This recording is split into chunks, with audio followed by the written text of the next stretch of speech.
동부가족 여러분, 3월 4일 수요일 오늘의 묵상 시작합니다. 하나님 말씀은 누가복음 14장 1절부터 14절인데 12절부터 14절 마지막 3절 말씀을 보려고 합니다.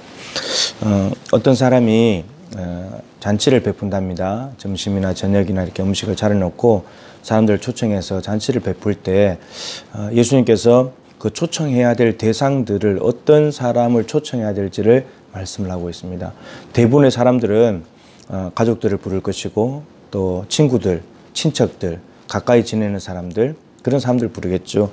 예수님께서도 벗이나 형제나 친척이나 이런 사람들을 부르는데 그게 다 부한 이유까지 해서 근데 이런 사람들을 청하지 말래요. 상식적으로 이런 사람들을 불러야지 맞을 것 같은데 예수님께서는 이런 사람들을 청하지 말래요. 초청 대상자에서 빼라는 거예요. 이유가 무엇이냐면 두렵건대 그 사람들이 너를 도로 청하여 내게 가품이 될까 하노라. 이 부한 사람들, 사회적으로 신분이 있고 지위가 있는 사람들, 또 혈육으로 맺어진 사람들, 친척이나 벗 이런 사람들을 초청해서 잔치를 하게 되면 나중에 되면 이 사람들도 나를 다시 초청해 주겠죠. 그래서 내가 초청한다는 자체가 이미 부가 있는 것이고 명예가 있는 것인데 근데 나를 답례로 다시 초청을 받게 되면 나도 기분이 또 좋아질 거예요. 저 사람이 나를 초청해 줬어. 내가 초청한 사람도 뿌듯해 할 텐데 나도 다시 초청해 준다면 뿌듯해 하겠죠. 이런 주고받기 식의 잔치 베푸는 것은 옳지 않다는 거예요. 하나님 나라 정신이 안 맞다는 거예요. 그러면서 말씀하시기를 오히려 초청을 하려면 이런 사람들을 초청하라는 거예요. 가난한 사람들, 몸 불편한 사람들, 저는 사람들, 맹인들, 이 사람들을 초청하래요. 이것은 상식적으로 우리가 보통 잔치할 때 초청된 사람에서 제외된 사람들이죠. 지금 예수님 거꾸로 하라는 거예요. 우리가 초청할 만한 사람들을 초청하지 말고 오히려 초청 대상에서 빠질 만한 사람들을 초청하래요. 이 사람들의 이유가 뭐냐면 그래야면 그들이 갚을 것이 없대요. 그 사람들은 나를 답례로 다시 재초청해 주지 않을 거니까. 근데 그 사람들을 초청하래요. 근데 그 사람들을 부르면 복이 될 것이래요.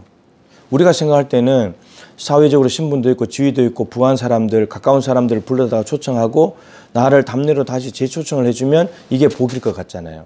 내가 이 정도로 존중을 받는 사람이니까 이게 복일 것 같잖아요. 근데 주님께서는 그 사람들이 너한테 갚을 것이 없는 그 사람들을 초청하게 될 때 그게 복이 된대요. 그 사람 나한테 갚아줄 게 없는데도 불구하고 그게 복이 된대요. 그럼 이 사람은 어떻게 되는가? 왜 복이 있는가? 이는 의인들의 부활 시에 내가 갚음을 받겠습니다. 여기 여러 가지 의미가 들어있죠. 가난한 자들과 몸 불편한 자들과 저는 자들과 맹인들에게 베풀어 주는 것이 곧 의인이라는 말이고 이들은 부활을 하게 된대요. 그럼 죽음이 지나가고 이 땅의 삶이 끝나고 부활하게 될 텐데 그때 갚음을 받는데요. 이 땅에서는 가난하고 몸 불편하고 저는 자들 맹인들에게 갚음을 받지 못하기 때문에 복이 없어 보이지만 근데 죽고 난 뒤에 하나님 앞에 부활로 갔을 때는 거기에서 갚음을 받는데요. 누가 갚아주냐? 하나님이 갚아준다는 거예요. 무엇으로 갚아주는 내용이 뭐냐? 하나님 나라 잔치에서 한 자리를 주신다는 거예요. 이 땅에서는 비록 가난하고 몸 불편하고 저는 자들과 맹인들이 나를 다시 초청해서 잔치를 베풀 힘도 없고 잔치 자리에 한 자리 없지만 하나님 나라에 가면 하나님 나라 잔치에 나를 한 자리를 주시겠다는 거예요. 그렇기 때문에 복이 있다는 거예요. 여러분 이 땅에서 제 답례로 초청을 받아서 가게 되면 이 땅에서 그냥 주고받는 것으로 끝나는 건데 예수님께서는 이 땅에서는 너 줘라. 근데 받는 것은 하늘 가서 받아라. 이런 말이에요. 이렇게 하나님 나라 정신에 맞춰서 가난한 사람들에게 자꾸 베풀고 사는 것이 살 때 하나님 나라의 내 잔치 자리 하나를 확보하는 것이다 라고 말합니다. 마태복음 7장 12절 황금률 아시잖아요. 남에게 대접을 받고자 하는 대로 남을 대접해라. 하나님으로부터 하나님 나라 잔치 자리를 한 자리를 받기를 원하신다면 이 땅에서 가난한 사람에게 주라는 거예요. 이 땅에서 받을 생각하지 말고 하나님께 나중에 받아라 말씀하십니다. 하나님은 언제나 가난하고 몸 불편하고 저는 사람들 맹인들을 에게 나누어주면 그것은 하나님께서 갚으시겠다는 거예요.